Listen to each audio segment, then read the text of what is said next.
Buenas noches, doctora. Mi nombre es Paola Costa. Le voy a explicar sobre el caso número 2 de la asignatura Bases de la Nutrición Animal. El objetivo general es evaluar las competencias adquiridas durante el desarrollo de las unidades 3 y 4 de la asignatura.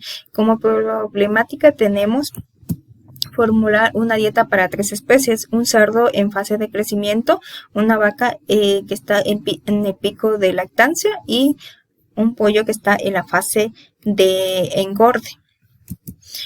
Respondiendo a la pregunta del entregable número 1, la anatomía digestiva del cerdo en fase de crecimiento caracterizada por un estómago simple, digestión principalmente enzimática y fermentación limitada en el intestino grueso, determina que necesite dietas altamente digestibles con fibra moderada y un buen equilibrio de energía y aminoácidos esenciales. Su capacidad limitada para degradar fitatos y polisacáridos no amiláceos hace útil el uso de enzimas exógenas.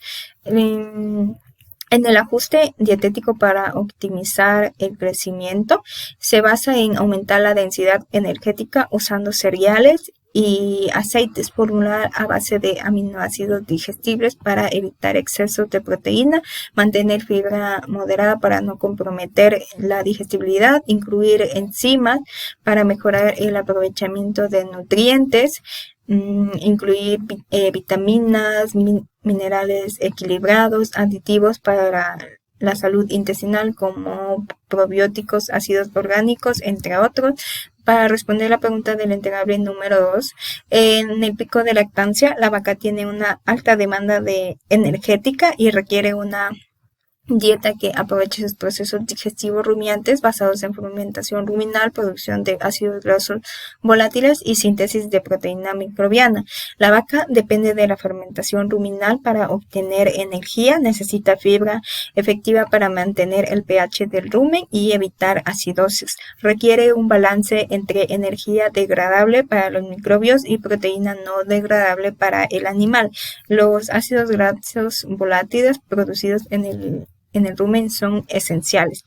La composición general de la dieta, base materia seca, se basa en forraje 50 a 55%, como silaje de maíz, heno de alfalfa, heno de gramíneas, con la finalidad de aportar fibra efectiva, energía fermentable y estabilidad ruminal. Concentrado de un 45 a 50% como maíz molido, harina de soya, afrecho de soya, que provee energía rápida, proteína y grasa sin afectar el rumen. Suplementos necesarios como minerales, vitaminas, oligoelementos, aditivos recomendados como bicarbonato de sodio, levaduras vivas, entre otros. Para responder la pregunta del entregable número 3, los requerimientos nutricionales en energía metabolizable es de 3.000 a 3.200 kilocalorías por kilogramo. De proteína cruda es un 20 a 23%. Para tener una mejor estrategia de alimentación, se debe basar en usar ingredientes altamente digestibles como maíz, trigo, aceites, harina de soya, balancear aminoácidos esenciales, mantener alta densidad energética, mantener fibra baja, y incluir enzimas antioxidantes y probióticos para mejorar la digestibilidad y salud.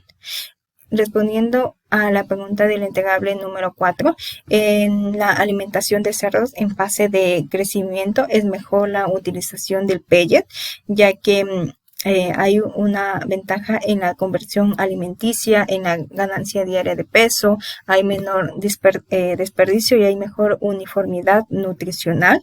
El diámetro del pellet recomendado es de 4 a 5 milímetros de diámetro. En la alimentación de vacas lecheras es mejor una ración total mezclada, RTM, que es una mezcla homogénea de todos los componentes de la dieta: forrajes concentrados, suplementos proteicos, minerales y vitaminas.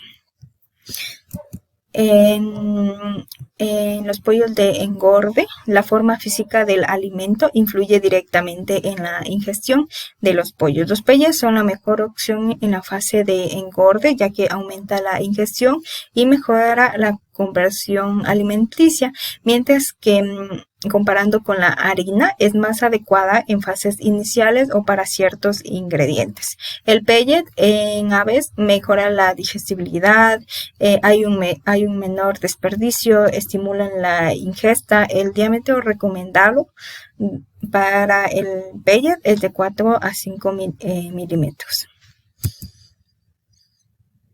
Gracias.